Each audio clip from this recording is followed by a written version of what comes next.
Welcome to the Outer Realm with MicheleDerocher and Amelia Pisano. Airing live on the United Public Radio Network, 105.3 FM in New Orleans.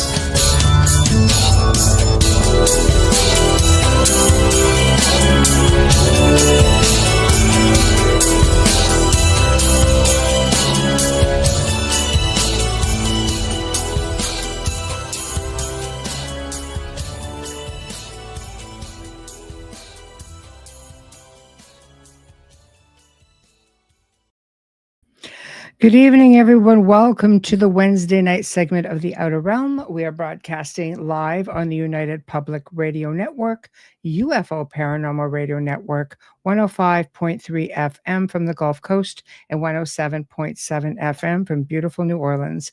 We're fully sponsored by the amazing people over at Folgers Coffee who've been a part of our journey for the last several years. So thank you, Folgers. We couldn't do it without you, nor would we want to. Also, big thank you to Justin Snicker, aka Dr. Snick, the Sonic Surgeon, for the contribution of his music, his voice, his time for the intro you just heard. He is an award-winning composer of Halloween, horror, sci-fi, and dark wave electronic music, which can be found on all of your favorite music streaming platforms. Also, big thank you to Steve McGinnis, the artist behind all of our logos here at the show. Check him out on Facebook and Instagram. Also specializes in the horror genre, but does phenomenal commission pieces of any type. So, of course, tonight is our monthly open mic, and we're going to be talking about the obscure, the hidden, the mysterious, all of this fun stuff. And who better, because I have no bubbly right now. So, who better than Wayne Mallows? Oh, right. Did you guys check out Cat's show on the Paranormal Heart last night? Yeah, it was good. It was a great show. All of those who were curious about our lifestyle and our home, you guys got a real treat because we did show and tell. Yeah, we sure did. Anyway, without further ado, da, da, da, da. Hello. It's the obscure and the mysterious. Yes, definitely you. Ba, ba, ba, ba. Here I am. Hey, everybody. Hello. Oh, my goodness. Hello. Oh, boy, look at that. Everybody's out here. I love it. Hello, Mark. Hello. Hi, Michael. Folgers. Yes, of course.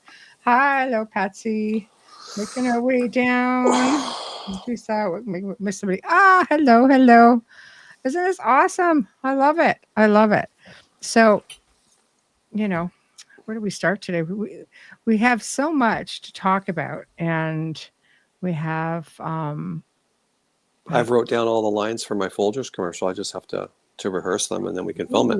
You're gonna do a Folgers commercial? Yeah, wrote it all out, and now it's all pretty on paper. Now I just got to see if I can remember to say it all properly without flubbing my lines. You know what I'm like? Flubbing the lines. That's I'm good at that. I'm good at ad-libbing. I'm bad at rehearsal. Yeah. Terrible. Yeah, that's always fun. You'll be fine. It's the efforts we appreciate. Well, it's a lot of effort for sure.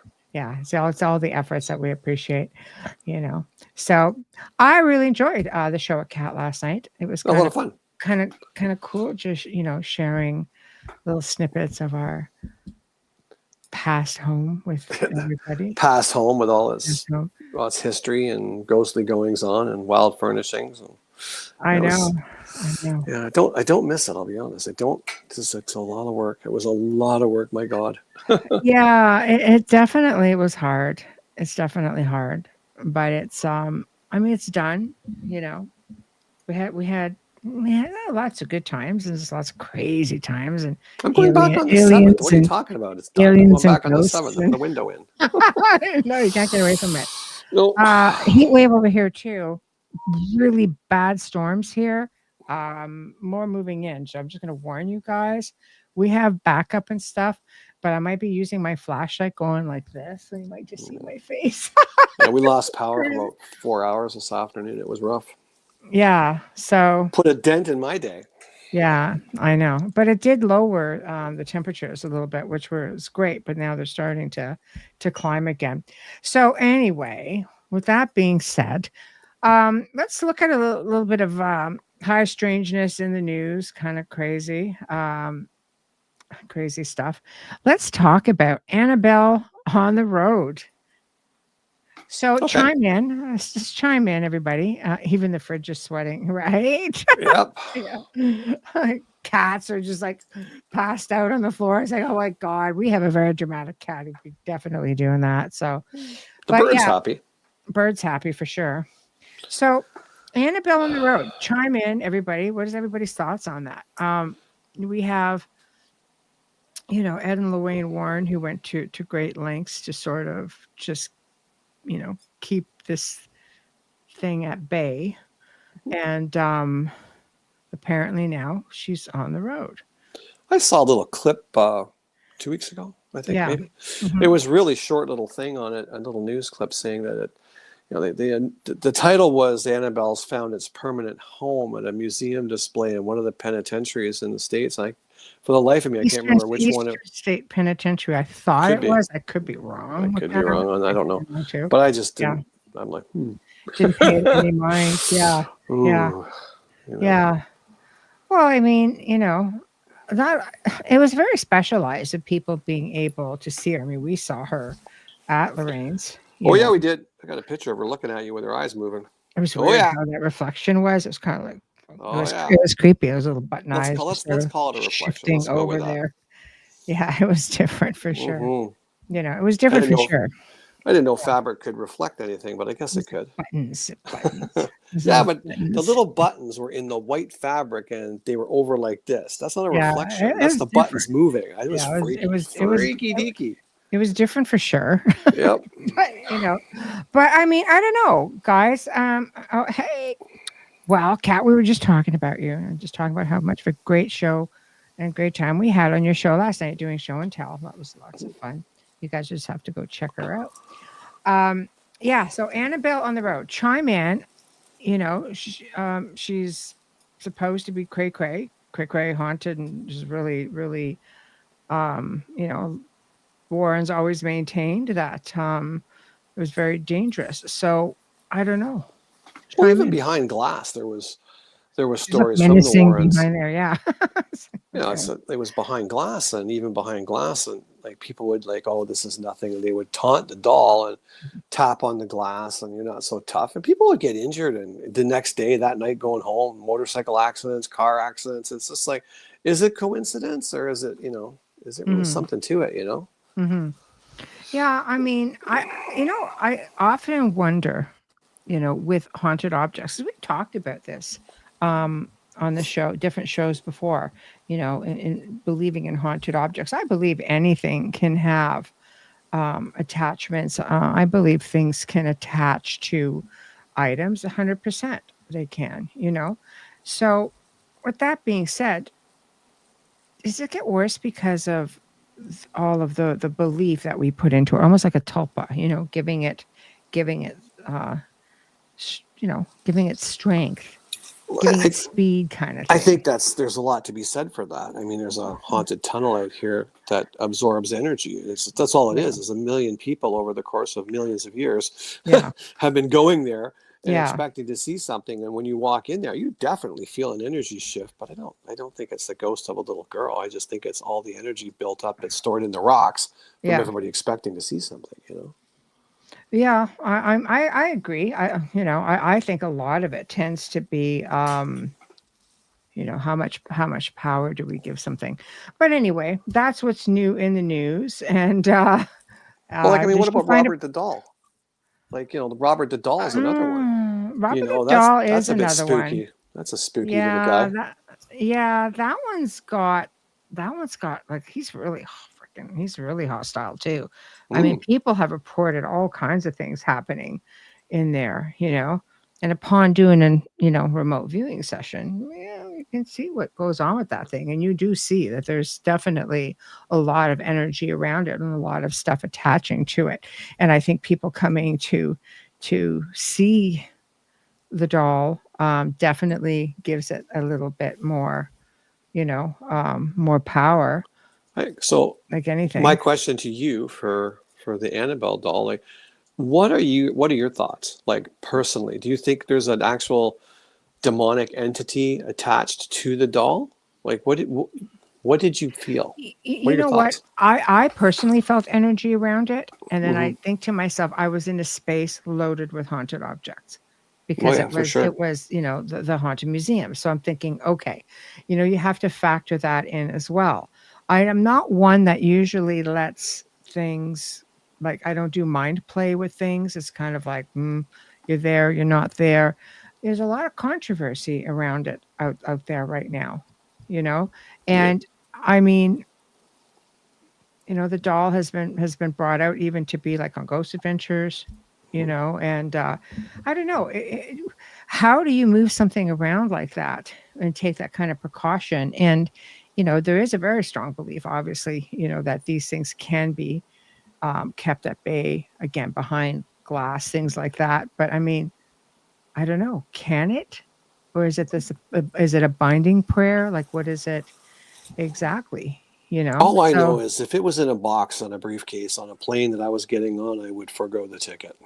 yeah. Honestly, like it's just Yeah. I'm not getting super. on a plane with that doll. Yeah. I just better safe than sorry. Call me a wuss. Call me overcautious. I don't know. Yeah, I don't sometimes I like that think stuff. sometimes you have to be, Yeah. you have to be overcautious for sure. I mean, with anything. So, hi Sherry. I think with anything. Okay, I would too. Okay, so I'm just gonna come up and get through some other comments Sure. up here also. Um Oh, thank you for being on the show last. It was a great episode. Yeah, the Had a pictures good were time. awesome. I know. I just have to go check out Cat's show to see all the pictures of the house, guys. Yeah, we spent the first probably 20 minutes just showing very cool pictures. Very cool. Kat says, yes, things can attach to items, especially if the item meant something to someone. Yes, I also agree with that. But I Still also moving think along. objects can absorb the energy without actually having an attachment. I got a car that I was pretty sure the ghost wasn't in the car, but man, that energy was just totally negative of that spirit that was connected to Hmm. that car. Yeah. It was bizarre. Yeah. Anything is possible. Anything. Do I think Annabelle's tulpa created? No, I don't believe it's a tulpa created entity at all. But where I do feel is that anything, any sort of energy that can be, if you look at tulpas in general, anything that can be created, and we're going to be talking a little bit about that with Nathaniel Gillis tomorrow night. How golems, which is sort of the same idea as tulpa, because how they were created and things of that nature. But I do believe that, like, let's just look at Santa Claus. It's an example that I like to use because this is supposed to be this jolly guy, but the version, like the Coca-Cola version that we see with the red suit and everything else, the jolly Santa, there are paranormal investigators out there who research just paranormal Christmas events, and Santa comes up a lot. Nobody puts more emphasis and that time of year on Santa. I mean, the whole world puts emphasis on it. You bring, talk to your kids about it. The kids are like, oh, and let's look at the kids, they're little psychics.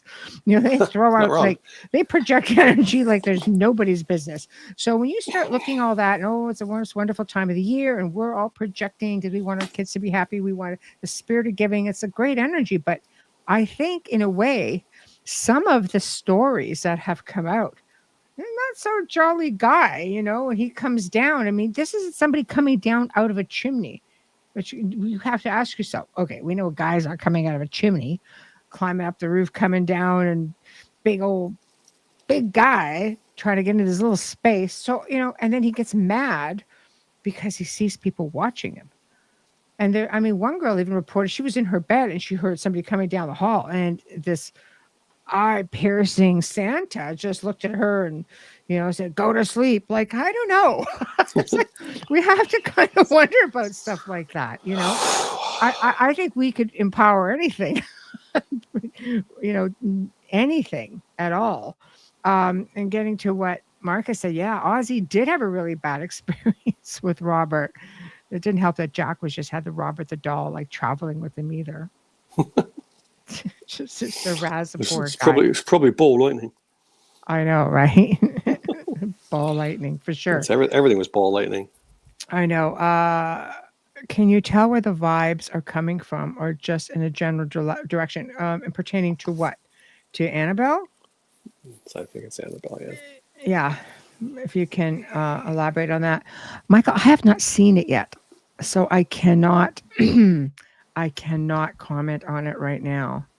But you know what I do find interesting, and I don't want to veer off too far off track. Nathaniel actually posted something that basically said, and you can tell me if this was in there or not. This was on a clip Nathaniel posted with George Knapp on News Nation saying, "I'm not expecting to meet aliens. I don't believe in aliens." So Nathaniel said this was a direct quote taken in context.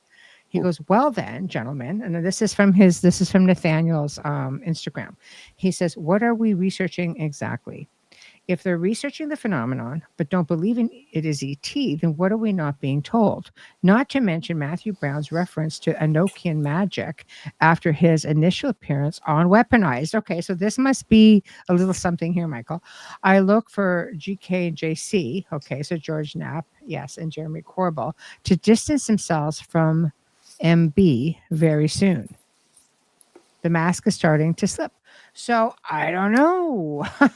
What do you guys think with that? I mean, that's pretty intense. So give that some thought, Michael. Put your thoughts up, and then I'll get more into my thoughts. I have more stuff coming up here, so I just want to finish up the last Annabelle thing. "I think belief is the mortar of the thought forms. The quality of those thoughts design the building. 100%. Wise woman you are, Teresa." Love it. A debit box. Yeah. Oh. Yeah, those are, Ooh. I know. What we worked with a family. That's what I'm thinking about right now. Yeah, A nightmare. it was believed that there were, because of it was in a very popular Jewish community, and they do believe in this sort of thing, right? And we caught wind from somebody that there had been someone who created one of these nearby, the very, very strong Orthodox community. And all I could tell you is that place was so malevolent that there is allegedly a man doing time in prison who has no recollection of a murder he was said to have committed, or a manslaughter. And it's not like you can come up to him and say, "Hey, it stemmed from this," it's very, very difficult. So, and the same pattern repeated itself a couple of times after that within this home. What's interesting for me is sort of the looking at it logically was when we went into the place, every once in a while, even the customer or the client said that they could smell fire, but there that was a brand new townhouse complex, so there wasn't a fire. But I started digging back through records and looking at aerial photos. This is before GPS and stuff. This is old black and white photos of the city. Yeah. And for years you see this little dead end road, right? And there's these houses that all look the same. They're all like 1920 two-story houses that are a box. They're square with a pointed roof. That's it. And then right around, I think it was around the early 60s, one of the houses, the one right at the very end, is no longer there. And it stayed a vacant lot for, I want to say, decades. Then all of a sudden, boom, the next aerial photograph is of this townhouse complex. So my thinking is, if there was a divot box in that house at the end of the row, and that house burned to the ground, well, that divot box would have burned as well. Yeah. Right. And so whoever or whatever was inside, bye-bye, it's on the loose. And I think it just inhabited the new townhouse that was built right over the new space. Yeah, it doesn't necessarily matter what was over it. It was something. I don't know that, we had them practically cleared, but unfortunately people don't realize when you clear, you can clear, and you can move, and you start fresh in a new space that has been cleared in advance, and you move in. But I think people forget that sometimes things follow, and that they will do everything to try to, engage a communication again, even by, with trickery and things like that. And then old habits die hard. It comes with an education, learning. I worked very closely, for years with this family, and just trying to say, look, you can't do this, don't do this. You have to retrain how you think about things. And it took, I couldn't tell you where. They just literally just dropped out of sight, and that was the end of that. So they moved to a different location, couple of and things had times, yeah. settled down. That thing didn't follow them, but there's was always trippy. something. Yeah. See, I could talk about that whole side of it that had to do with the church, but then this would have to go into private mode, uncensored. Yeah, well, we're not going to do that. Yeah, we're not going to do that. I know. Mark says, I believe we give them power. It can depend on how much we open ourselves up to something. Yes, 100%. I totally agree. Kat, as a kid, we had a life-size Coca-Cola Santa banner in our house and loved it. Yes. I think if you think about it, he's breaking and entering Santa out of Santa coming out of the chimney. Yeah, I guess technically speaking, I guess he would be. Okay. Hello, Heidi. Got your email, working on it, just saying. I always remember as a kid looking at a little pencil cartoon that was in one of the comic books at the end in the advertising, and it's two CIA agents looking at Santa, and they're whispering to each other going, just think about it, George. For one night of the year, he has access to everything. Yeah. That's it.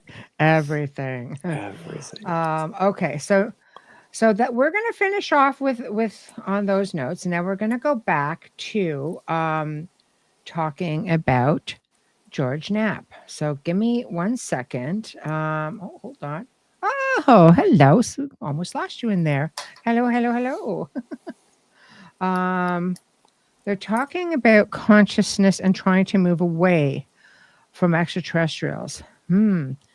See, that's a tough one for me, because I truly believe that there's a strong connection between them. And I think a lot of experiencers who have good experiences, tend to feel that there are some ET out there who are trying to bring us to that level of consciousness. So I don't know. I think if you're taking that in, it's a really big deal. I don't know. I kind of like the idea going snowed in the villages. Oh, okay, Santa we're talking about. I'm lost now. I'm like, wait a minute, how do we get here? Okay. All right. But that's my personal thought. So George Knapp is alluding to what Robert Bigelow has been saying for years, that we are the aliens, that it is not really ET, that is actually interdimensional beings, a consciousness. That is, I do believe that theory as well. I do believe that we are aliens here, that we do come from somewhere else, but I don't believe that we were here first. I believe that there are others already here. There's been a lot of ancient cultures that have spoken about that. I mean, if you're looking into out of place artifacts in locations that are starting to surface, and you're looking at uranium mines that are like 250 million years old, you have to really go back and think about all of that. And we're talking sophisticated mining, like pre-Anunnaki. Some people are saying like even 350 million years. Like, I mean, a really, really long time ago. Wayne, what are your thoughts? My thoughts are quite different than that. I always go back to, like, there's truth in sayings and words, and there's always a grain of truth in everything. So let's go to the statement, all the world's a stage. Yeah. Okay, so all the world's a stage. What if it is? So when you go to a big theater to watch a show, watch a play, and then 3 weeks later, 4 weeks later, that play runs its course, and then another play comes in. It's the same here. This is a stage, and behind every stage you have stagehands, people that run everything in the background, so that the players, us, can put on a show for the people that are watching, right? But then when our time is up, we just get off the stage, and then somebody else comes in and puts on a play for those who watch. I think that the people that we see, the ETs, the craft and stuff like that, they're the backstage people. They just come into our world, our stage, and fix stuff, tweak stuff, deal with things, and then they buzz out, right? That's what I think. And I'm starting to think more and more and more along those lines. I'm not saying that aliens don't exist. I mean, I think they could, but that's my theory on it. I've just seen things that it makes it very hard to explain. But I mean, we have to look at it as, are they just a different race? That 100% they're a different race of something. Yeah, but I mean, are they already here? Is it dimensional? It makes it really, really hard. I mean, unfortunately, with all of the, shall we say, projection stuff that's being put out there, by the powers that be, is it being put out there to instill confusion?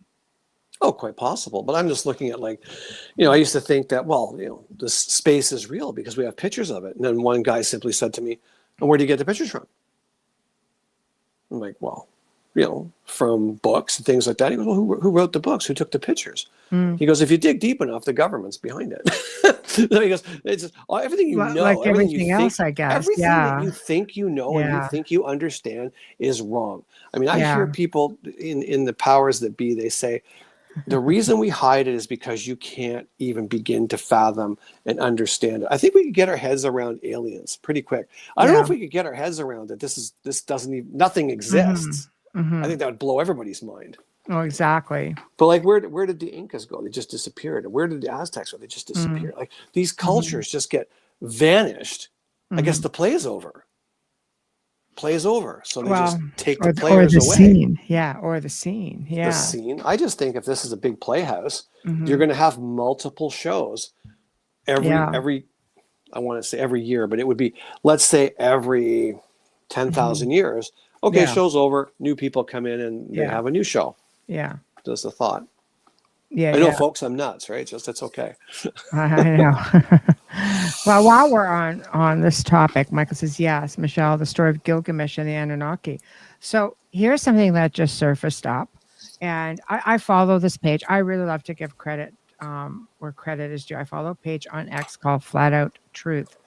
And there was something he posted a few days ago that said, did you know a certain ex-HC government official leaked emails confirming that she had instructed her 3-letter association, starting with the C, and special forces to find and secure the tomb of Gilgamesh during the Iraq invasion.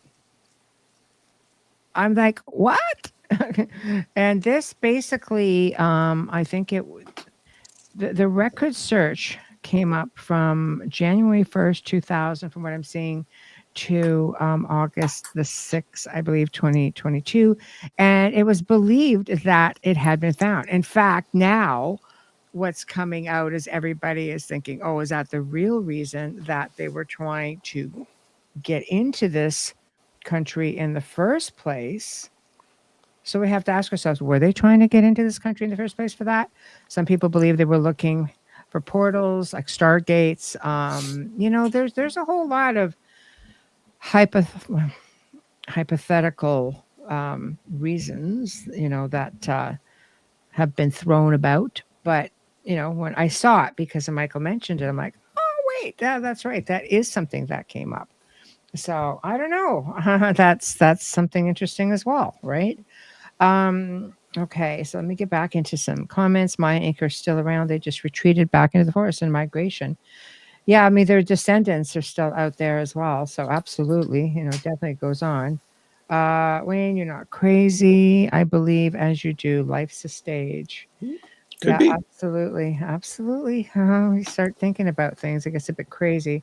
So hold on. I'm going back into... Here's a question for you before we move on. Wayne, I have a question for Wayne. How did you come up with the information of where Jack the Ripper was supposed to have lived? And thank you. Where he lived? Where he lived? I guess so. Where he lived was supposed to have lived. Well, Jack the Ripper itself didn't have he would have had an address, but it wasn't ever posted that was his address. My characters in my book, I created an address based on the streets that were in Whitechapel at the time that were all within striking distance of all the murders, including the 3 that weren't actually publicized as being part of the Ripper killings. Yeah, there we go. So that's that. Yes, we're good. That's it. Yeah, that's as far as it goes. That's as far as it goes. Okay. I mean, they never found right. Jack the Ripper, right? So they didn't know where Jack the Ripper lived, right? So but that's all bollocks. So we know that. Yeah. So Jack was a doctor. No. Ooh, No, that was disproved.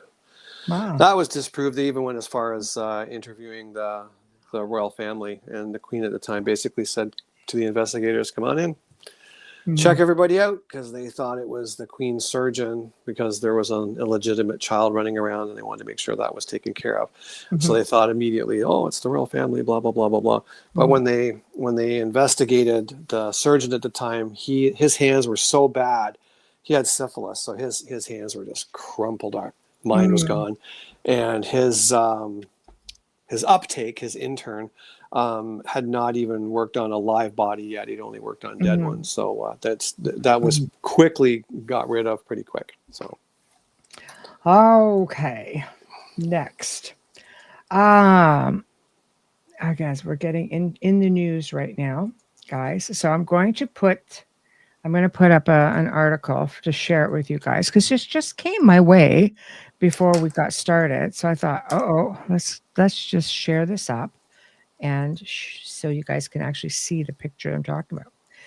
So this is this is brand new. Okay, as you can see, June 17th, ruins found in a Canadian wilderness, which is technically about 7 hours from here. So have a good look at them. And we'll just leave that up for you guys to have a look at them. It actually says runes, not ruins. Ruins, that's right. Yeah, no, not ruins. It's runes, like the rune stones. Like that's symbols. what I just said, runes. Okay, it sounded like ruins both times. Runes. I'm French. Leave me alone. It's all good. Runes. Hello.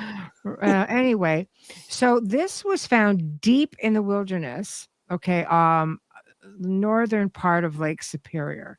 For those who are just trying to give you some insight in Canada, archaeologists are baffled by a seemingly historical find located, like I said, very deep in the wilderness.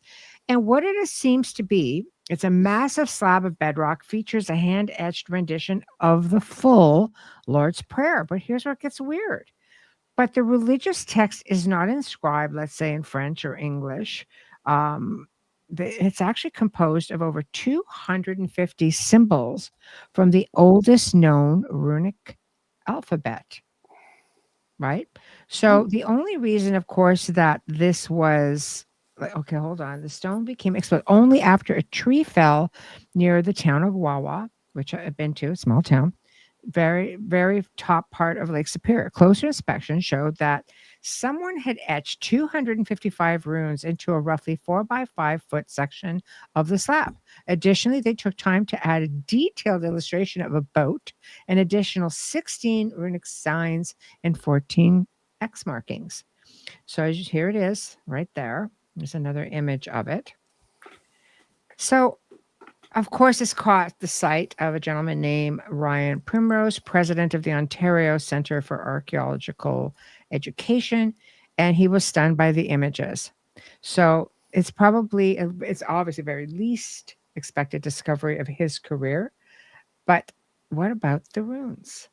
So he didn't want anybody jumping to conclusions about the inscription. While it's true that Vikings explored portions of present-day Canada thousands of years ago, he doubted that they were responsible for the mystery message. We didn't want to release anything publicly until we had done as much analysis as possible. So, I mean, we could go and go. Here's another little close-up image here.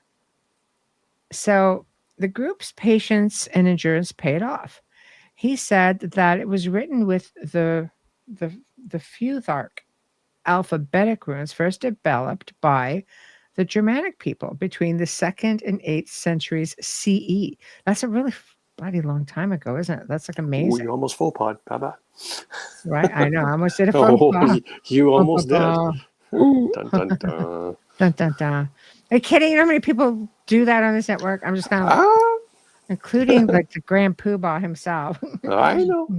But anyway, so I thought this was really, really cool because a lot of stuff doesn't really I mean, when you are up in northern regions, the forest up there is so dense. Well, it's So wicked. dense. Yeah, I mean, I camped up there when I was in my early 20s, and that was just like, wow, it's thick, really thick. yeah, I know it is, and it takes a lot, to get in there.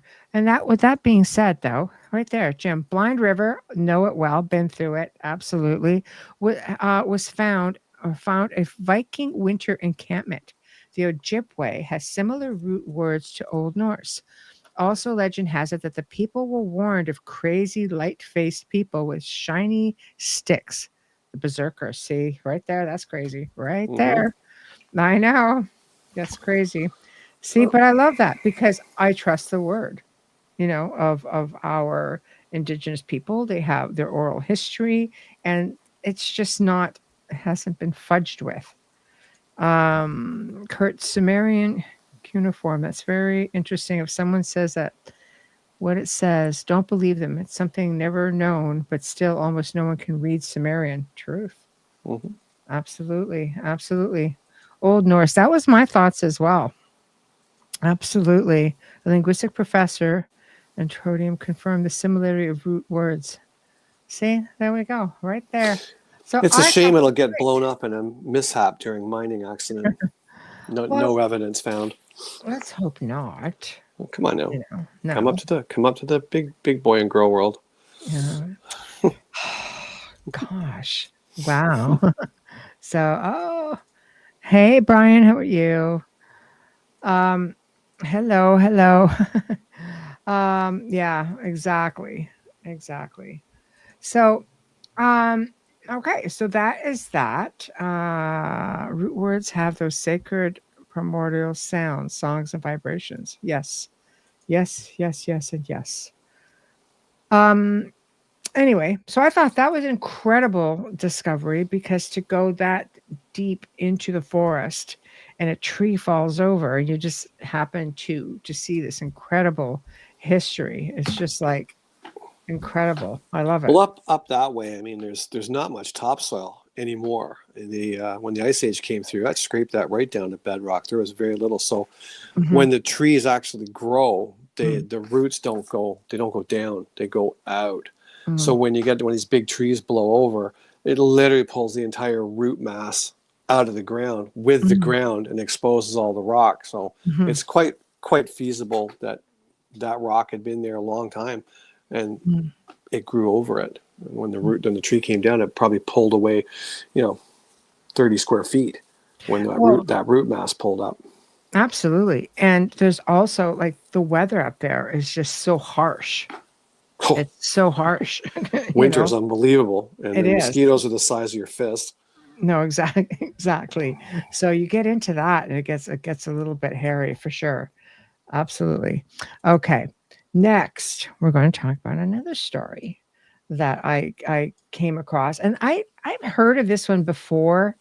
And I thought, oh my gosh, this is so cool. So back in 251 AD, 7 men entered a cave because they were fleeing execution. The Christian execution. Now, apparently, this is one of the most verified time travel stories in history. Okay, it is Christianity and Islamic faith both acknowledge this story. It actually happened. So they fell into a very deep sleep, woke up 2 centuries later, and they found that it was an entirely different world. It's like, oh, great. Okay. So they basically woke up. I mean, I still would have been under Roman rule, because they ruled for like ages, ever, right? And they came out and they were, people were looking at these guys. They were dressed differently. And then they found out, oh my God, Christianity is accepted now. People are saying, oh no, it's very, very accepted. Like these are different times. But they found it very hard to even exist in that time.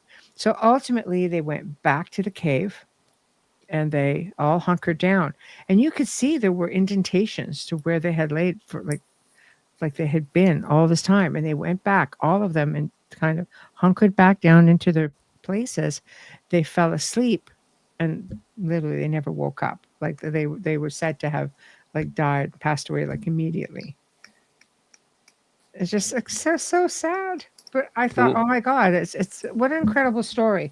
Again, an incredible time travel story for sure. So yeah, time travel is a thing that's always baffles my wee brain. It's just hard to get my head around it. Yeah, but It really it's so interesting when you think about it. That it was well documented in both, the Christian faith and the Islamic faith, because there were people, from both sides that had actually, witnessed. Is there documentation of some kind? Like I don't want to be that guy. But like, I would like to know if apparently you can. Apparently you can find it anywhere. So what I'd like to see is if there's documentation, like 7 people are missing in this time period, and then you're going back to Christian. I know, but then there's times, documentation right? of like, hey, 7 people appeared in a cave. Like now we have documentation of that 200 years later. Probably not, but it would be nice.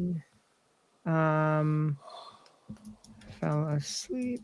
Time travel. I'm looking. Let's just have a look-see and see. Let's have a look-see and see. They're called the 7 sleepers. Okay, so the rule. Okay, so basically what it says are the 7 sleepers of Ephesus. So E, P's and Peter, H, E, S, U, S.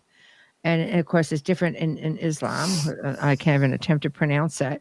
But the story is a Christian legend, speaks about a group of youths who hid inside a cave outside of the city of Ephesus, whatever it is, around 250 AD to escape Roman persecutions of Christians. Emerged many years later. And of course, the Quran, their version of the story, appears as well. And it says right there, you guys can go in and definitely have a look at it. But they're known as the 7 sleepers. And it has been venerated as Christian saints since at least the 5th century as the Holy 7 Youths.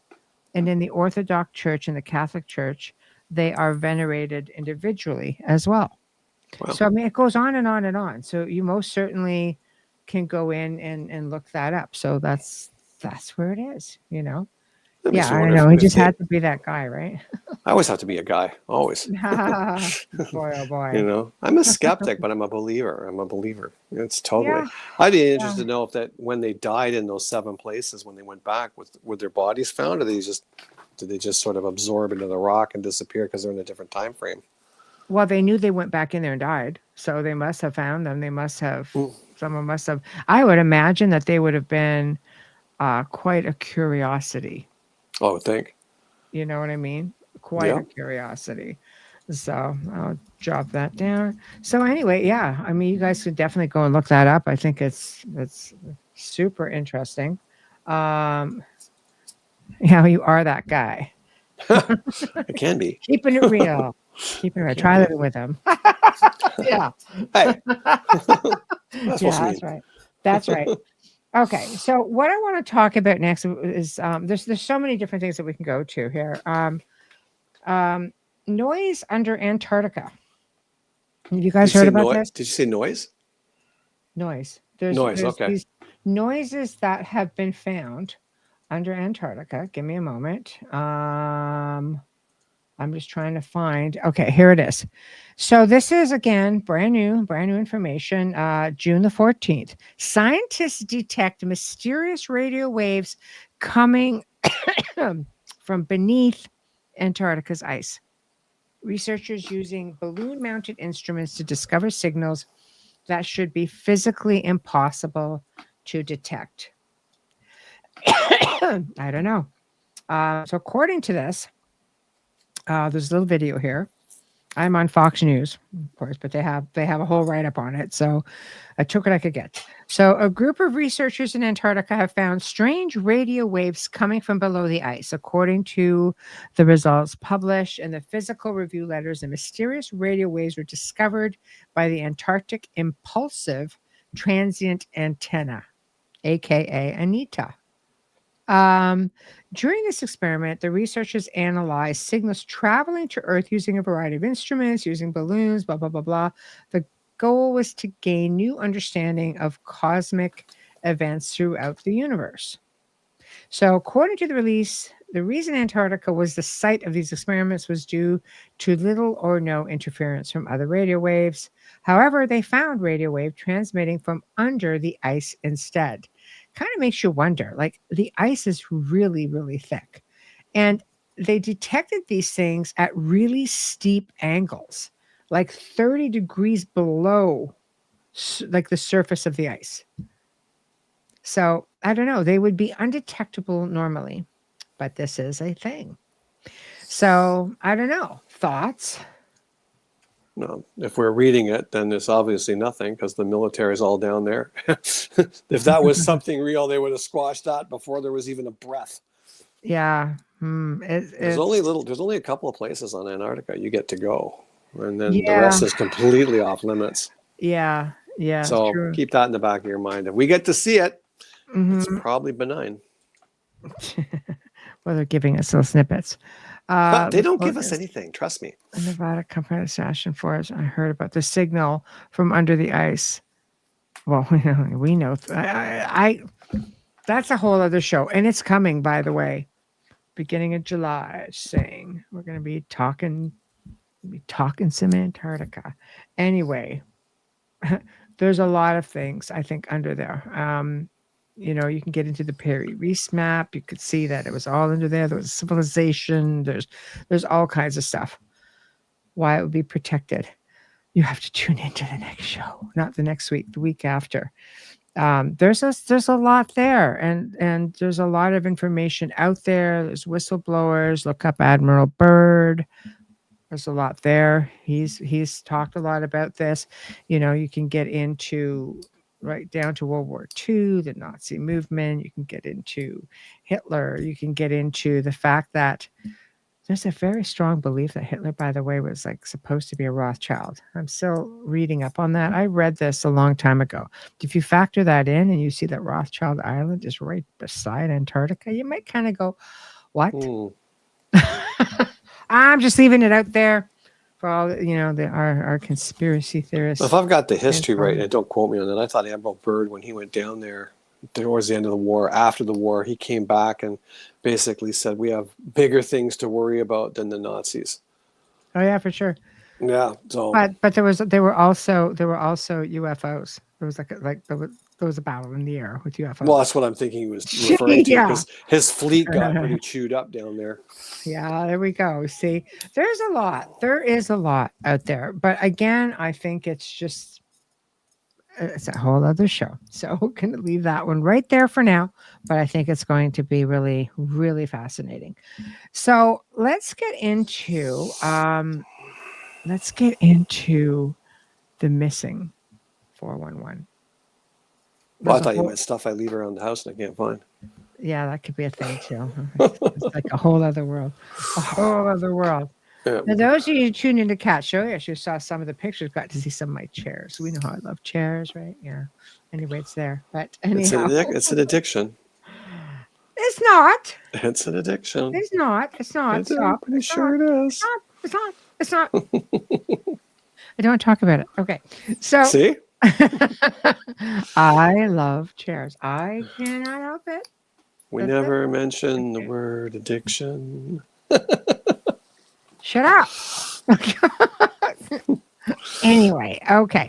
So, if we start getting into like mass disappearances and things like that, like certain areas are, like we've talked about, Lake Anjikuni and Nunavut, Canada. We've heard people talk about that. I think even on this show, which is like one of the longest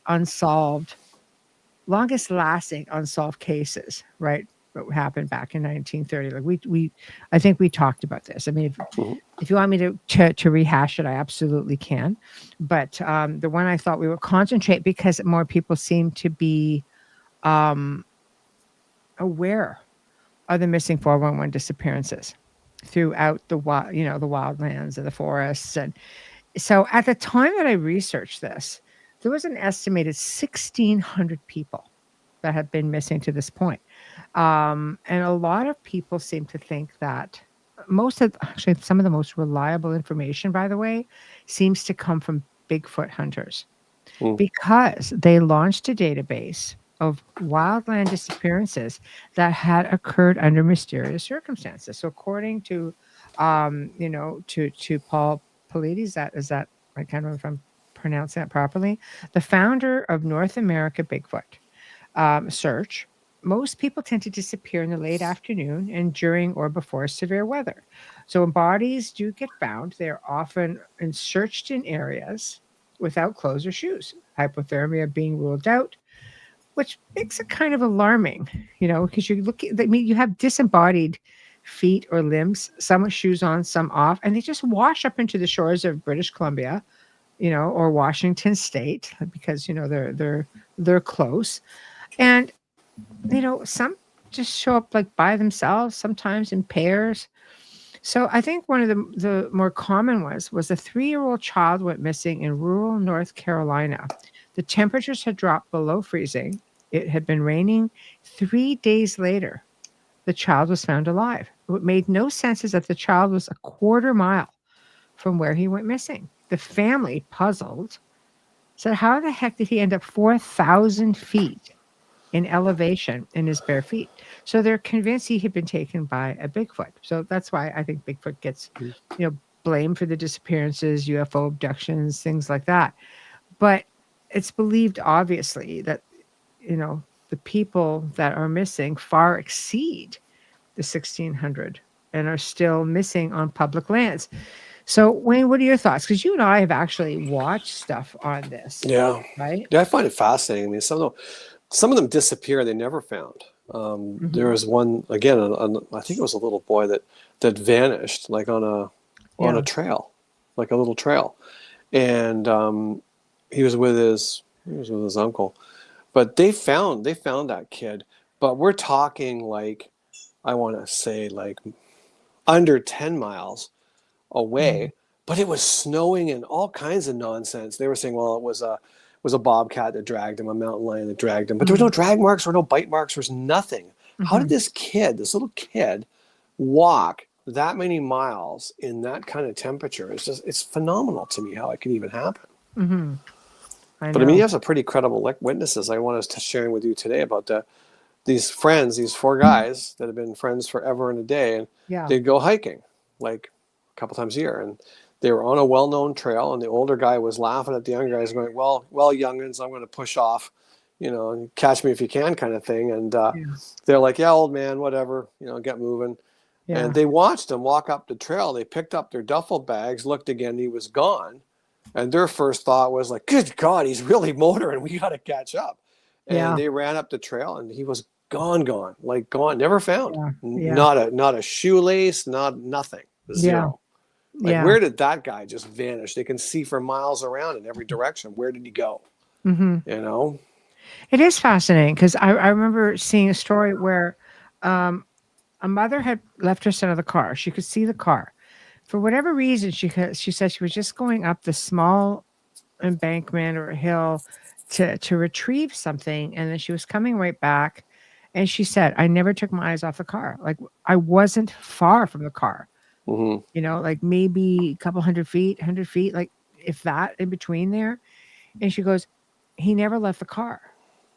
And she went back, and he was gone. The doors were still locked.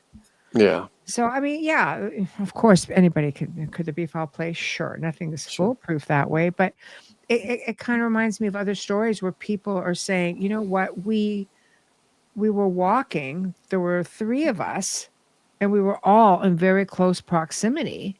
And then, we look back, and person's just missing. Gone. Missing. Like, there's no scuffle, Nothing. There's no backpack. There was like nothing, just gone.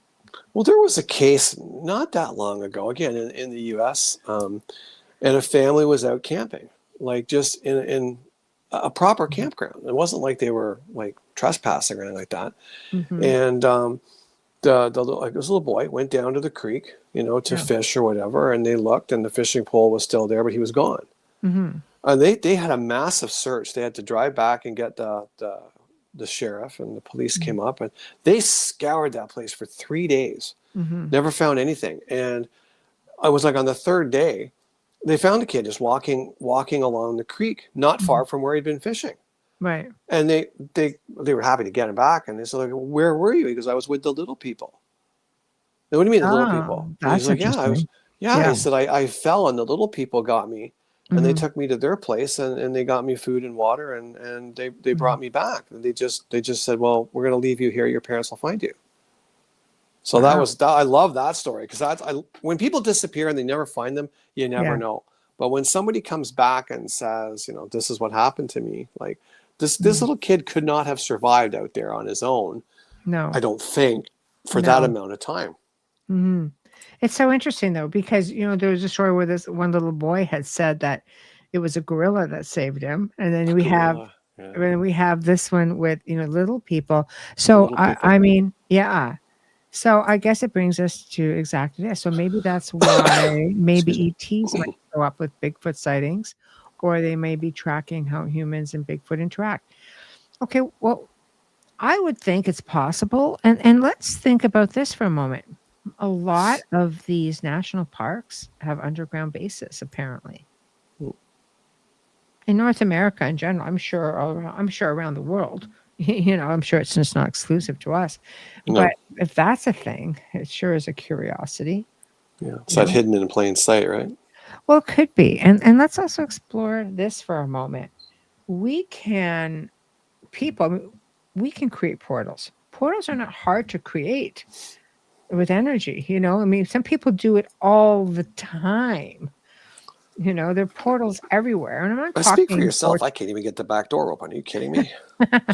I'm not talking like, vortexes or power spots or stargates. I'm just talking about, every day, just creating these portals that open up just through energy work or through intention, or, I mean, how many are brought through with other, dimensional or multidimensional beings, right? So I think anything is possible. Like, I suspect there's some high strangeness occurring. I tend to agree with you on that. There is so much stuff happening out there, but mysterious disappearances are not, I mean, it happens all the time. And I mean high strangeness. So the Bradshaw Ranch, refresh my memory on that one, Kurt, if you don't mind. Hey, Carrie, the system is literally a machine covered in some flowers and trees. Yeah. You're not wrong. Not wrong. Not wrong on that. I just watched a clip the other day about, because I'm into Navy stuff and that sort of thing, and I got to look into it to see if it's real, because there's a lot of fudge going around. But they said that quite a few years ago, like a lot of years ago, a World War I submarine had suddenly resurfaced, and it was noticed by a fishing vessel. They radioed it in that there's a submarine bopping around out there. Navy came in and grabbed it, towed it in, and British Navy towed it in, and they said that everything inside was normal. Like, the outside didn't even look that bad. It was pretty wild. Nobody on board, but it was perfectly intact. And then all of a sudden it was like shut down. It was a big thing, and then it was a nothing. So I want to just do a little bit more digging on that to see if that's actually a real thing or one of those troll type stories, because I hear stuff like that stuff surfaces in storms, but then it was like, wow, look what we got. Yay, look at us. We got this really cool thing. Gone. No, we never found anything. It was nothing. Nothing to see here. See, nothing to see here. People move on. Truth. When when it's real. It's nothing to see here. Yeah. Kurt says, I forget the woman's name, but she saw a big rectangle, almost like a big screen, shapes show up, and she saw these spaceships flying in and out of it for a few minutes and then close up on all the cameras. I'm wondering if this is a location that I had a guest on talking about this. I'll have to go and find it. And just to be sure that it's the same location. And it was freaky. There's a lot of freaky stuff that took place there. They aren't facing the outside fence. They're focused at one spot where I guess the portal opens. Yeah, that's insane. What did Preston say? One of his contacts that they looked up at the sky, and it was like one of the TV screens was off on the sky. Like the whole sky was blue, and then there was like this square cut out of the sky that didn't have any light. Dawn said that. Dawn, it was Dawn. I know Dawn said that. He saw it on the Navajo Nation. And he looked up one day, and it just looked like this window, like this square door. And then he goes, he just watched it close back up. I'm like, yeah, that's insane. See, that's the caretakers coming in backstage. Might be. I'm telling you. Truman, I know. Something to it. I've been following the Amelia Earhart plane. Yeah, I used to live near Atchison, Kansas, and I had been to her house museum, and they thought they found her plane earlier this year, but I don't know. There's, oh boy, a lot of stories about that. Joe and I did a story about that, and it's probably in my notes somewhere. I know all those episodes are going up, be put up for membership. And there's like 50 some of them, and people have just been asking. And I think we might do a couple a month, because it takes me about 25 plus hours a week, like a show. I'll say, like it takes me that long in a whole week to put one show together. But there were photos of her, old black and white photos, only 2 that I could find in all my research, and her plane was right there. And she and her co-pilot were sort of sitting on these docks. It was crazy. So, and these were out before, AI or anything like that. But I only believe half of what I see, right? Computer. So you don't know. It's believed that somebody had come forward recently saying, yeah, we know where she is. And it was that island. But they blame, I guess, these really aggressive crabs, for her death. I don't know if she was hurt or whatever, or some people say that she was killed, that they were both killed, and that the plane had been sold or something like that to, I don't know, pirates, or I don't remember the whole story, so please don't quote me on it. But it has resurfaced in the news. And, I may do some digging, and it might be on an upcoming Gray Zone episode if we're going to do that, because it was a really great segment. So very, very cool. Michael, I understand there's a small part of these occurrences that may be military. Yes, I think so. I think so as well, especially if they're all right there, right? They're all there.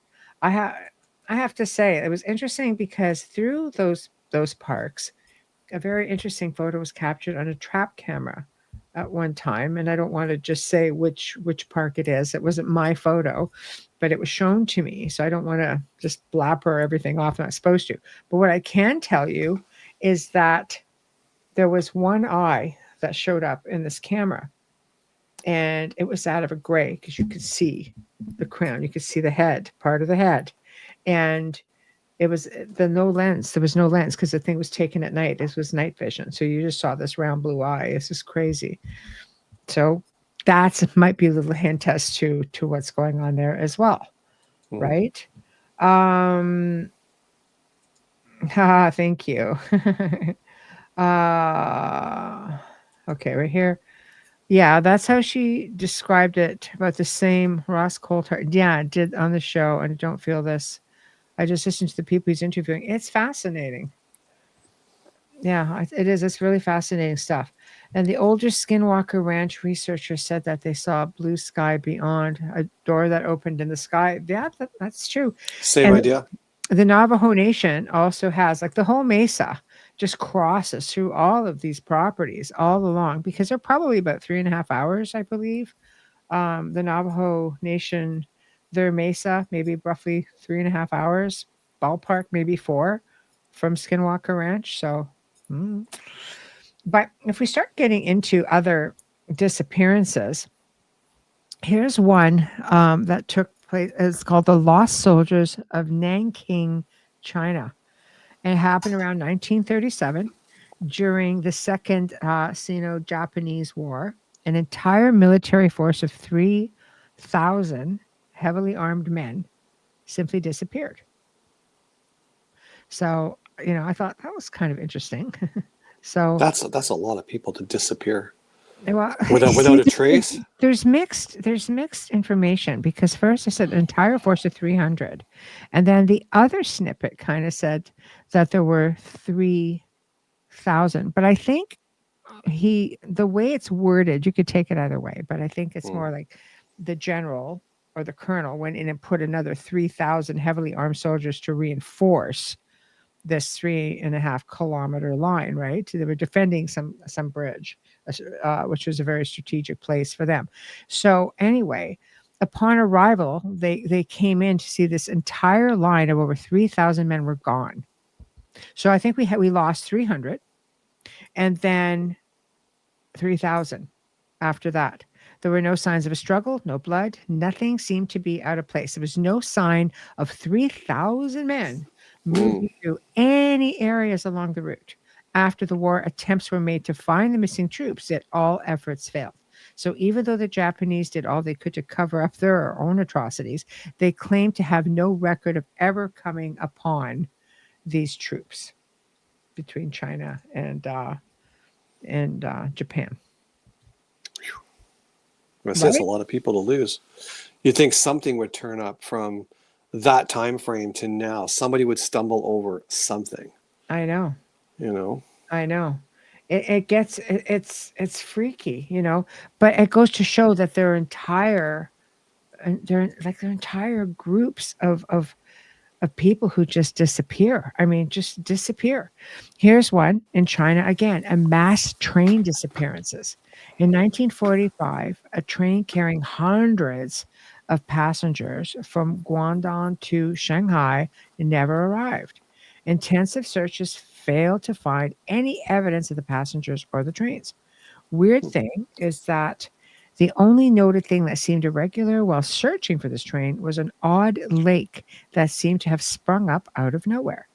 That same year, a group of roughly 100 Soviet forces heading for a train station, again, different place, also disappeared en route without a trace.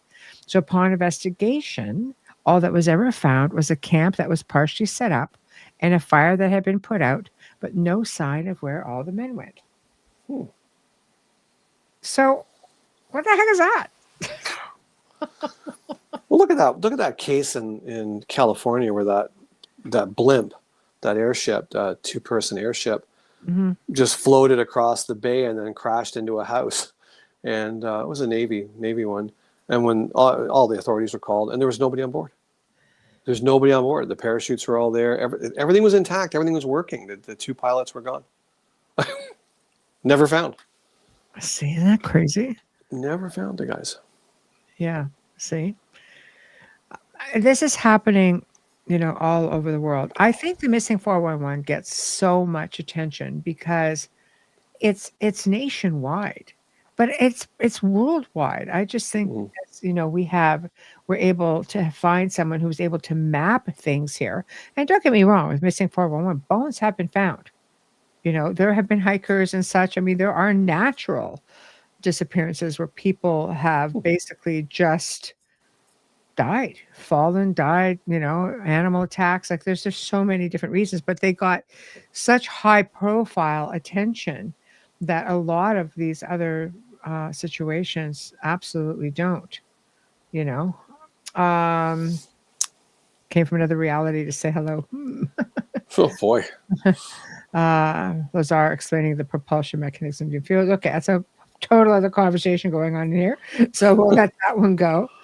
But I'm always fascinated by the story in Nunavut, where we talked about the fur trapper who found this camp and noticed everybody was gone, and noticed that there were still needles and unfinished shirts. There was food hanging in the fire pits. Graves had been opened and bodies removed, with rocks stacked next to two others, which were completely undisturbed. Yeah, those worms were intact. There's food on the table, everything.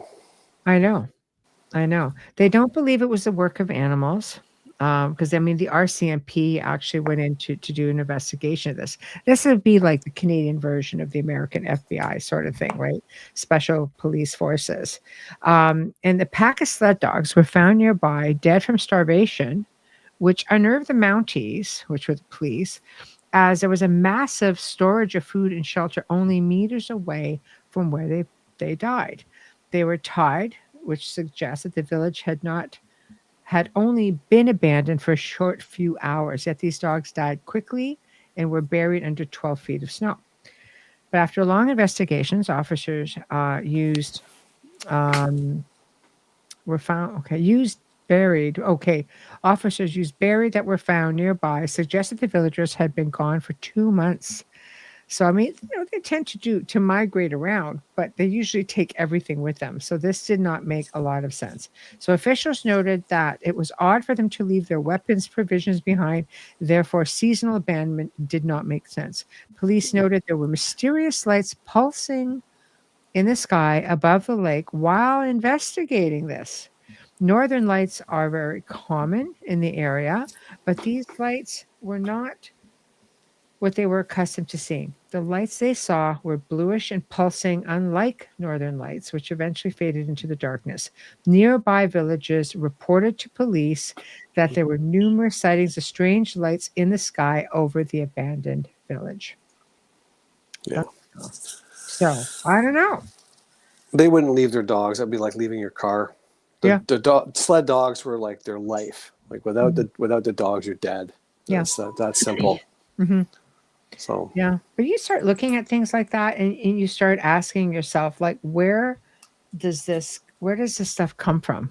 You know what I mean? Like, how? But I tend to believe, that our native cultures were very, very connected to ethereal beings, or beings from whether they're from the stars, or whether they're just from other areas of our planet. I think there's just stuff there that's really wild. Hold on a sec. You want to talk about Dyatlov? 1 minute. Let me see if I can. I just had that one. Let me go back and grab that one.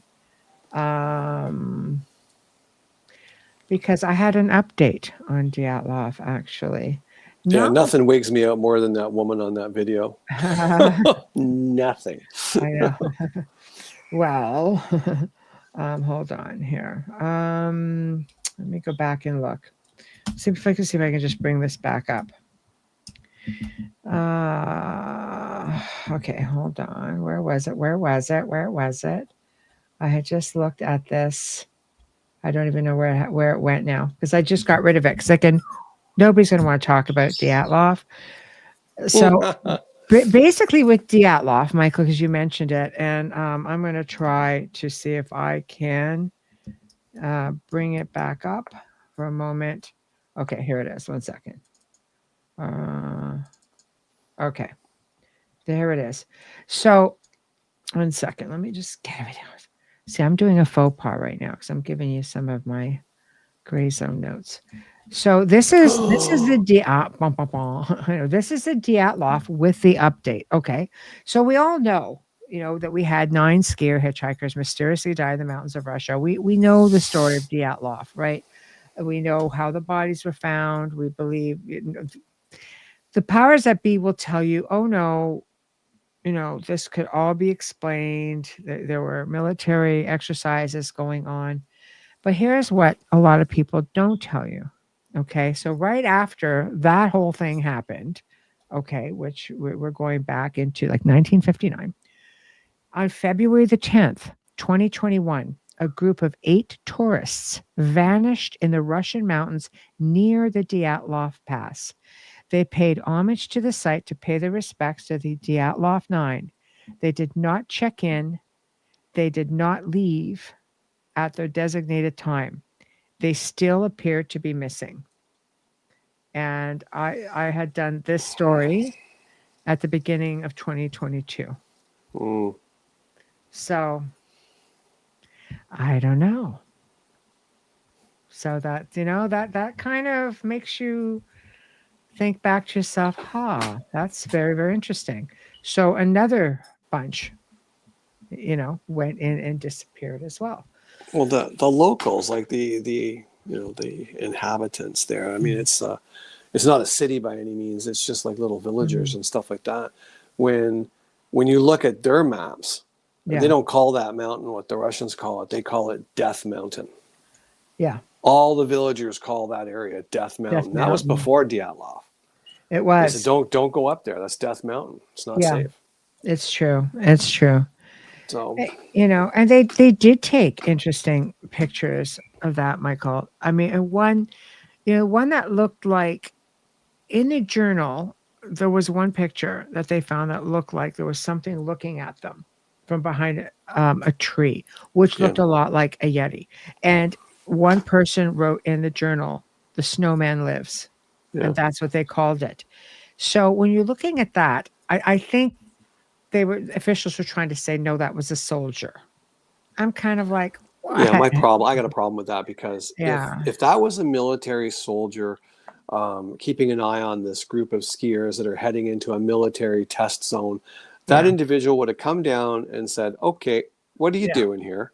You're trespassing. We got stuff going on. Turn around and get out, or we're going to send military down and make your life hell. They wouldn't just observe you from a tree, and say, okay, well, no, I think unless that in itself, it doesn't wash part of the experiment, Well, do you remember the original conclusion? 2021, when the 8 disappeared, Cap. Sorry, pardon?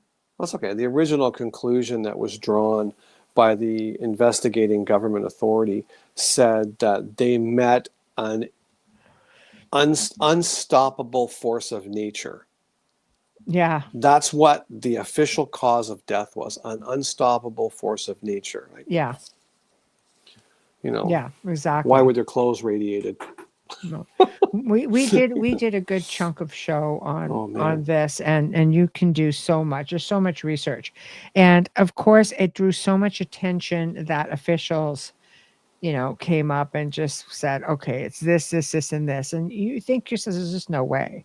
Not to mention the fact, when you kind of work with a lot of great people that do some amazing RV work, you can go in and see exactly what the hell happened. So with that being said, it's not that they weren't doing experiments up there. It's not that they didn't have, military stuff going on, but maybe that military stuff scared the heck out of somebody or something else as well. Yeah. It's just that kind of like, it's never usually one answer to a big problem. You'll find that the big problem is made up of a multitude of little problems that you have to have smaller answers to account for all those little problems. It's not one big thing. Yeah, exactly.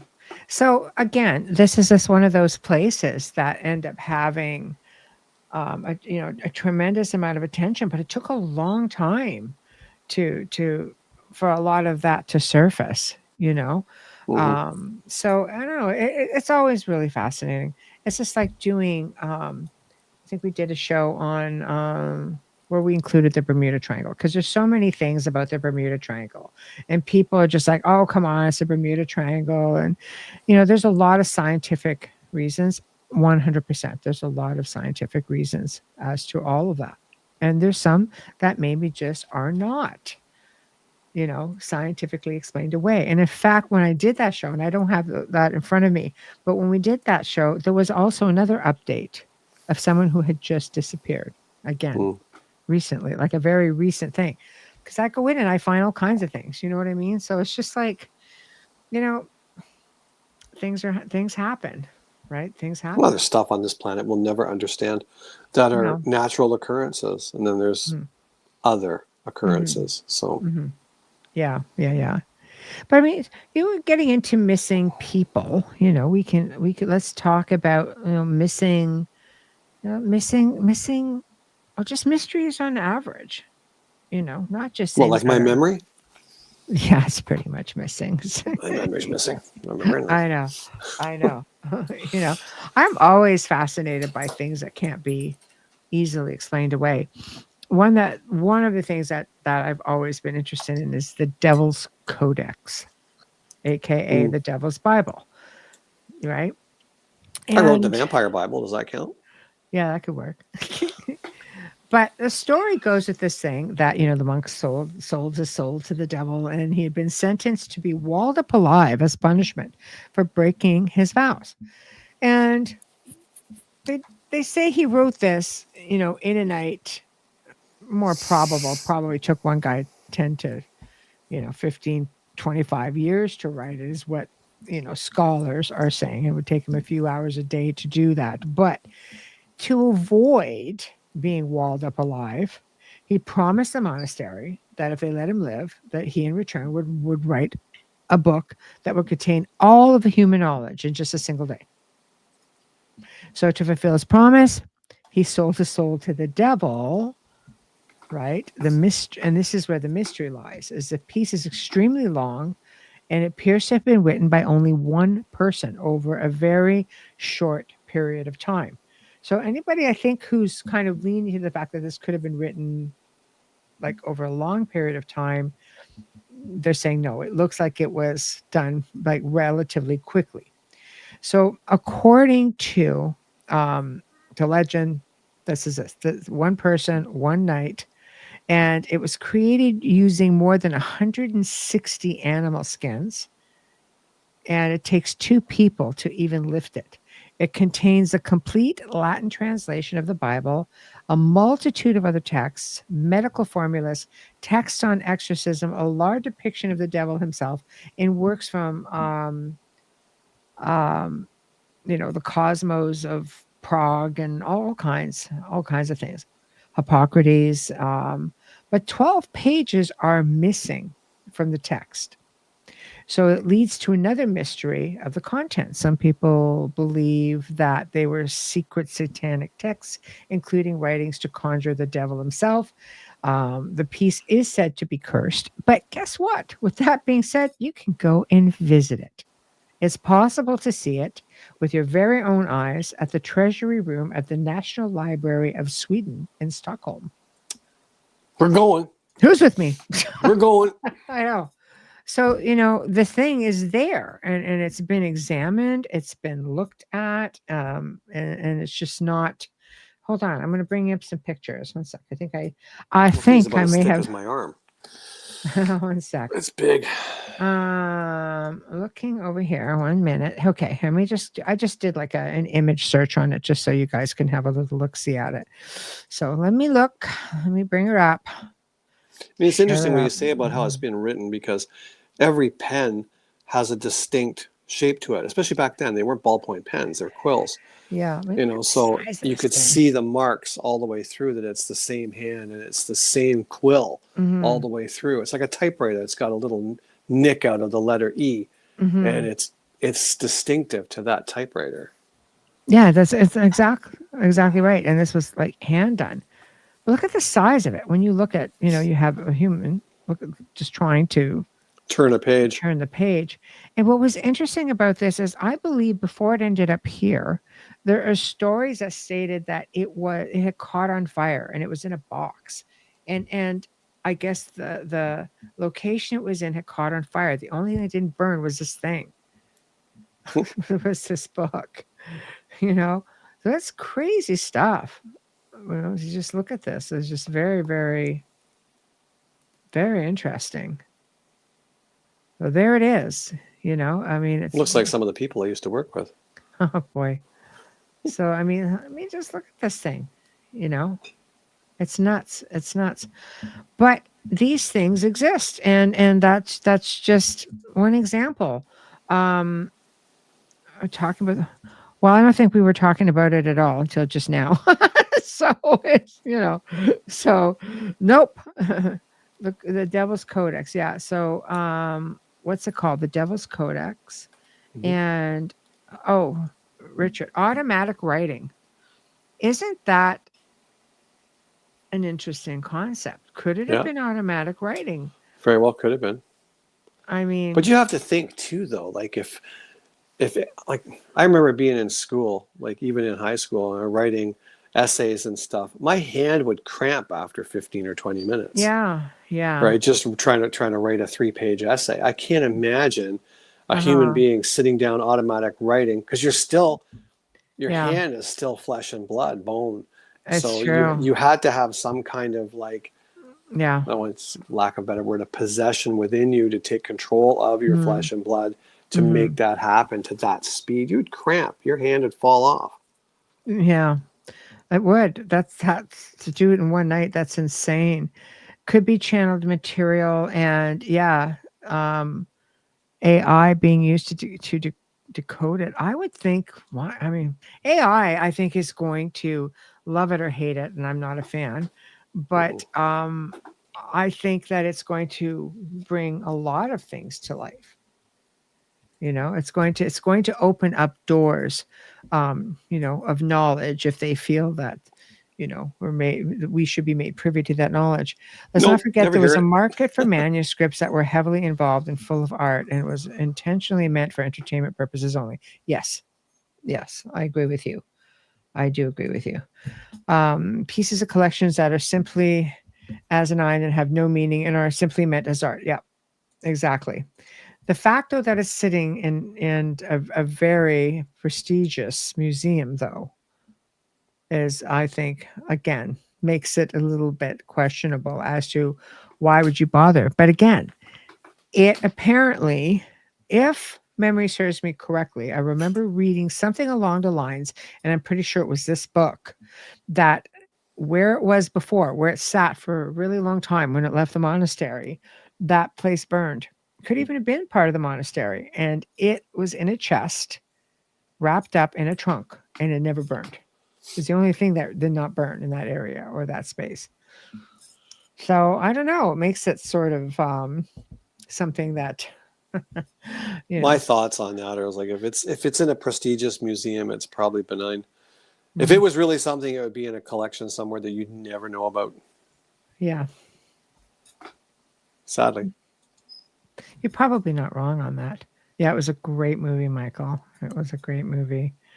So amazing. Yet another blue skinned and face being. Funny that, isn't it? Hmm. Many of Funny those. that. It would be, yes. You're right. It would be at the Vatican Library. And they I'm not. deny having knowledge of it. No, no. Hmm. Dun, dun, dun. Yeah, yeah, yeah. I think so. Um, okay, so let me get into what else do we want to talk about as we're sort of, okay, you guys call it. What do you guys want to talk about? Because we only have about like 10 minutes, really. So I don't want to get God, into it goes anything. quick. It does go quick. Goes really quick. The blonde woman found adrift in the 1400s Japan who came ashore in a bell-like dome craft. Yeah, I remember It that. carried a box she would not let go of. They sent her back out into the sea. Wow. You remember that one, Wayne? Yeah, I do remember a story of that. Yeah, it's one of the good ones. Yeah, she looked very different from everybody else. She spoke a different language than everybody else. She did carry a box with her.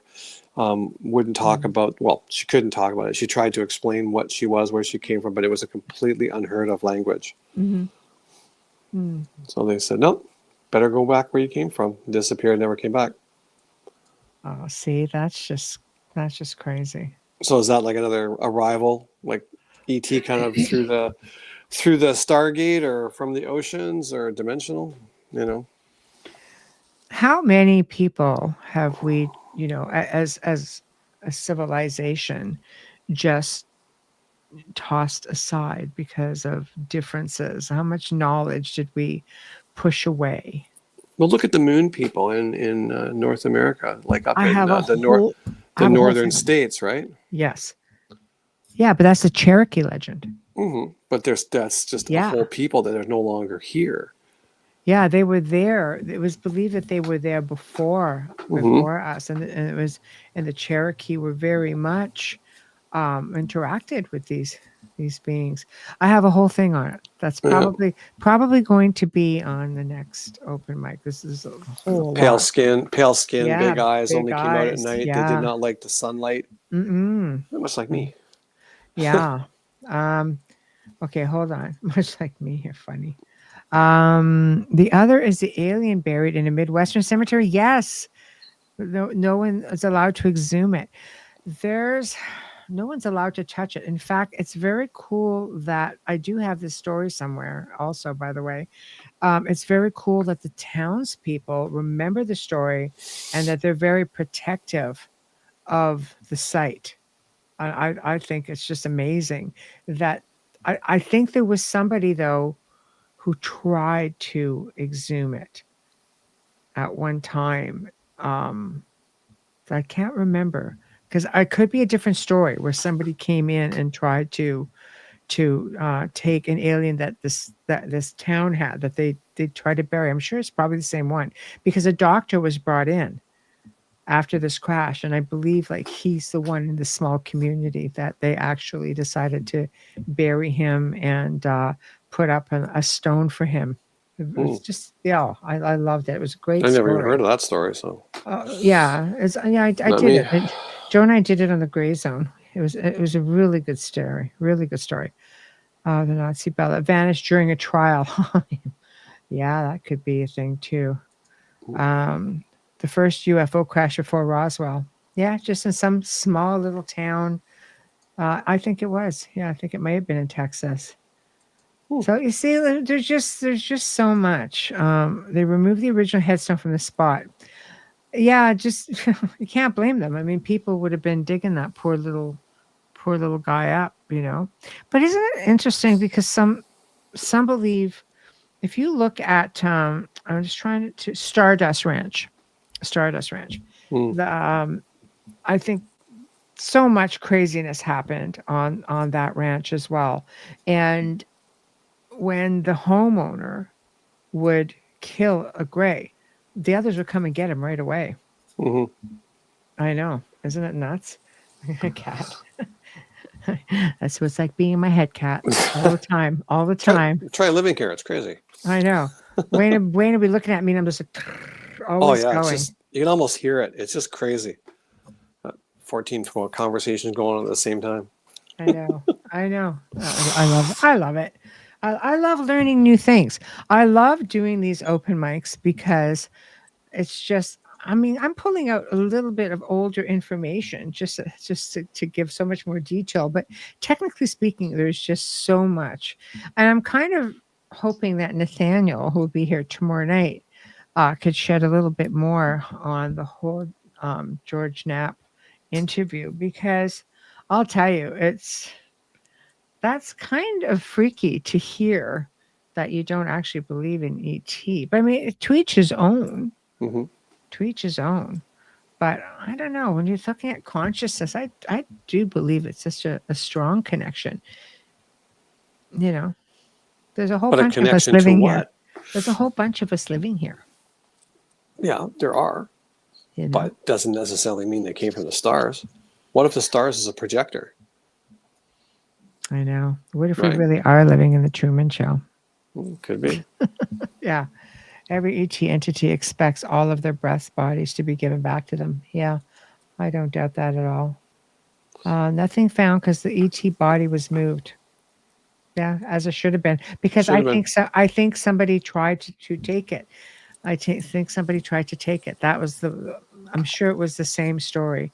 And it's just so sad when you start factoring in, nothing is sacred, nothing at all, unfortunately. Well, grave robbers have been around for centuries, as long as there's been dead with gold. I mean, Can you imagine finding an alien race, an alien being? That's better than the watch on your hand. Someone dig that up for sure.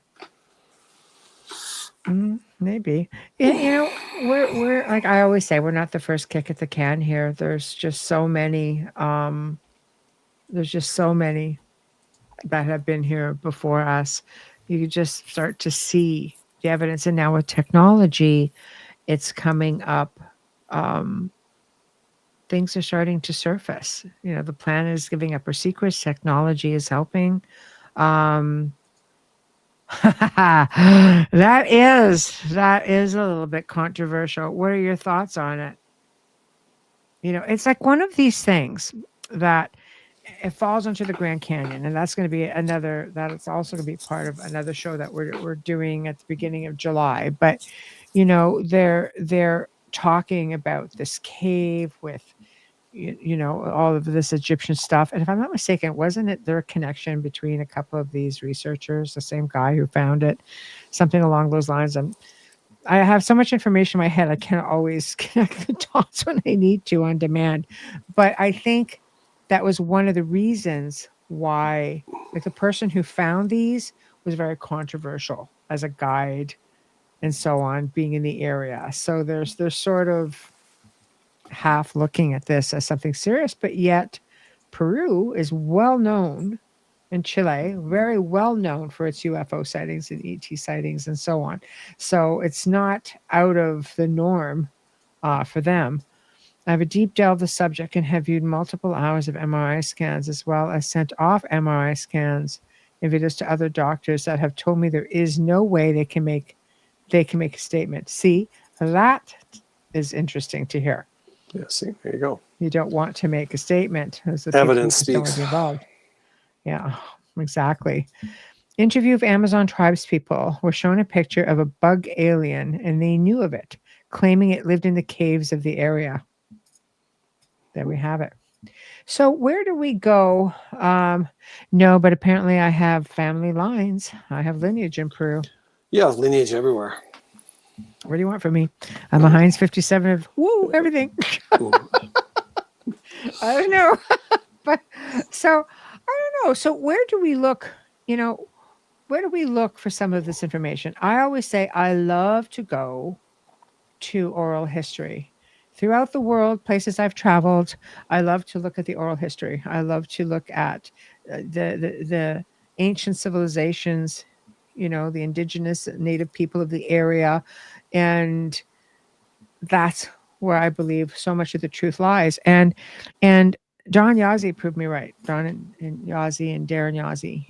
You guys have to really check out Don't Whistle at Night if you want to hear some phenomenal stories, incredible Native American stories. And when I offered Don the show after having him on, and Gas and Cat had him on, and I'm just like, I said, I think it is so important, because he really wanted to do one. I said, it is so important that you come out here and you talk about these experiences, because he's bringing other tribal people from, like the Cherokee, the Blackfoot. Like, there have been people coming in from all sorts of different areas telling the same stories. And then it also talks about the folklore and their oral history, which their traditions are all the same. And I value that so much that it's just like, you don't want to fudge with that. That's where there's so much truthful information, and that's where you're going to find it.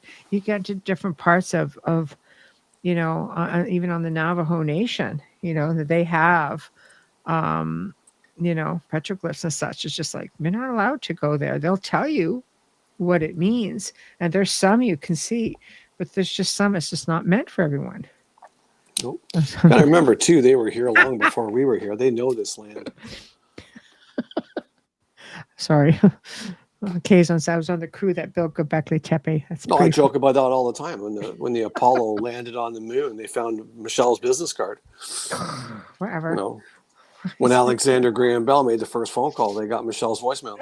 There we go. Mm-hmm. It's always the joke around here. Whatever's been done, she was there first. What can I say? Going back to the Peruvian mummies, we think they're very much real, especially if you're supposed to be thousands of years old. There's no way they could be faked. Yeah, they look very, very compelling. And of course, you get people, I think, because guilty by association, right? The same guy found the orb, but the guy is like ahead mainstream media ufology. My point is, you can bring it into the area anyway, for sure. I agree. Thank you, Teresa. Right back at you. I agree. Yeah. If you really look at the videos, you would be as convinced as a layman would be.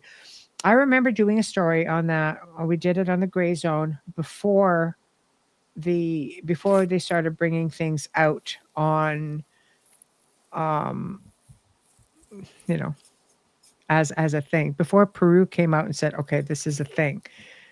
There were photos that were circulating around. Some of them you did see when they essentially, um, brought it to the world's attention, kind of thing.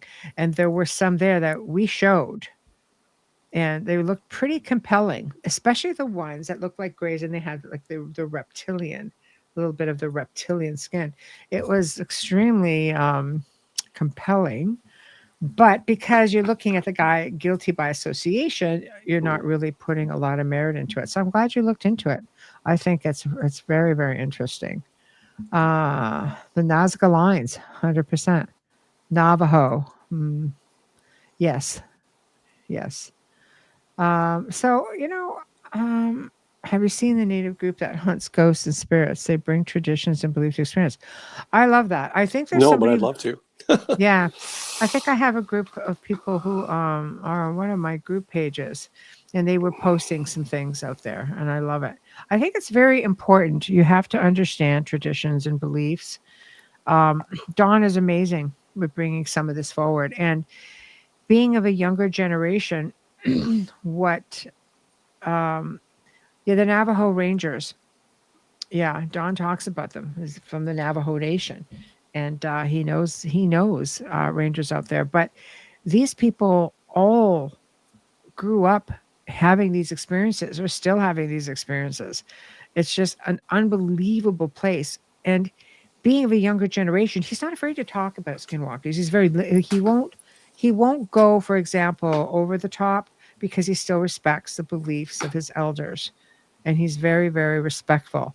But he's, it's not even a superstition thing. I think you have some of the older tribal people are just like, oh, we just don't even want to think about it, talk about it. It's not good, because it sort of centers you out. And I think a lot of the newer generation is coming forward, because you hear people from different tribes talking about the same thing. And it's so fascinating, just as to how far apart they might all be, just how similar or exact some of these stories are, so I love it. I like it because he pulls in stories from his grandparents, and he ties it into his own stories that happened. Like, he'll say, like, so what was the weirdest story that happened to you? And he'll say, well, last week. Last week, I know. It's just like, holy cow. I got rushed by a Bigfoot. You got rushed by a Bigfoot. Man, it's just like, yeah, I did. It's like, oh my God.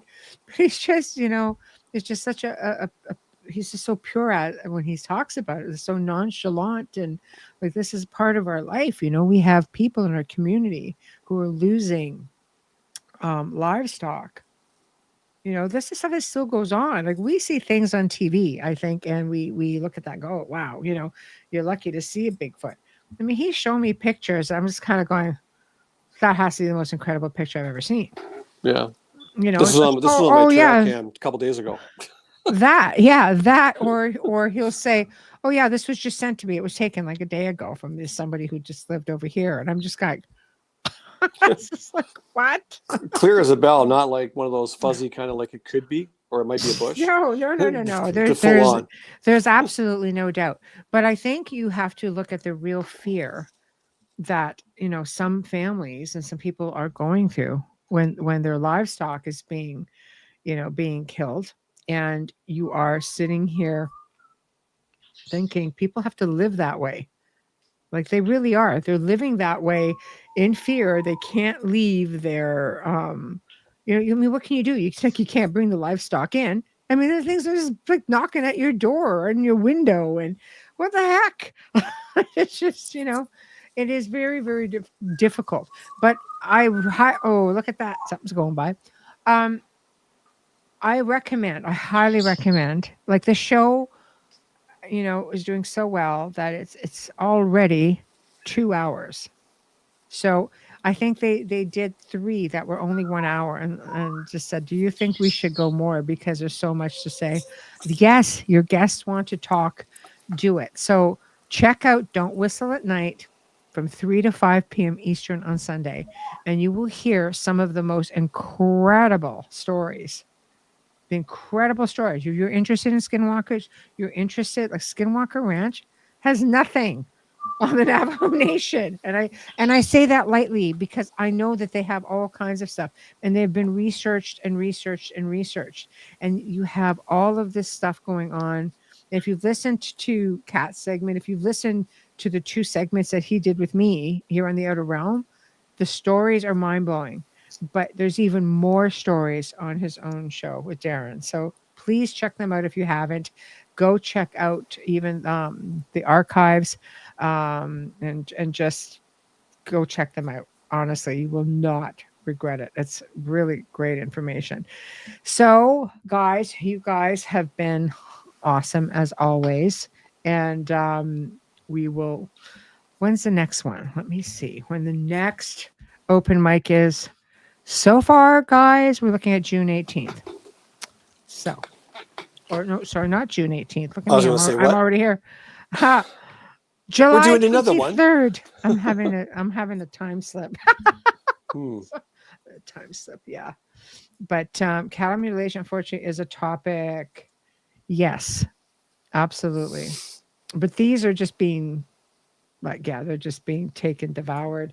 And what's kind of sad with Bigfoot is that some of these things are not being taken, just devoured. It's like they're killing everything and just leaving it there. Like, that's not all being taken. It's just very malicious. Nothing crazy, like, let's say, the cattle mutilations per se. It's just, it's just tearing them apart and leaving them there, which is very, very sad. Well, it's kind of like if I can take your livelihood, then maybe you'll move. Maybe. It's, it's sending a message, right? If you can't live here, then maybe you'll move. Yeah. Yeah, absolutely. Well, guys, this is where we're going to leave it this evening, and we'll look forward to the next one. Answer. Okay, what? Sorry. We're coming towards the end of the show. Michael says, answer. What did I miss? So save it for the next one. Ask her again tomorrow. Yeah, ask me again tomorrow. Before the show starts, just say, answer this question. Yeah, exactly. Anyway, everybody, thank you all for tuning in. I appreciate you all so very much. You make it so much more fun, and we love just sharing all of this with you. And big thanks to Wayne, my guest co-host tonight. Pleasure always. Woo-hoo. So thank you, everyone. We shall see you tomorrow night with Nathaniel Gillis, and we're going to be talking about I guess the dark roots of golems and the homunculus, if I said that even anywhere near what it's supposed to be. But it's going to be amazing because Nathaniel, he digs deep. He's well researched. And I have to say, he's just one of our super popular guests. And I think he's taking the summer off this unless I can convince him to come back. So it might be the last one he does for a while. So big thank you to all of you. Big thank you to United Public Radio Network 105.3, 107.7 FM. Big thank you to Folgers Coffee, Justin Snickers, Steve McGinnis. And big thank you to all of you. We'll see you tomorrow night. Thank you and good night. Good night, everybody.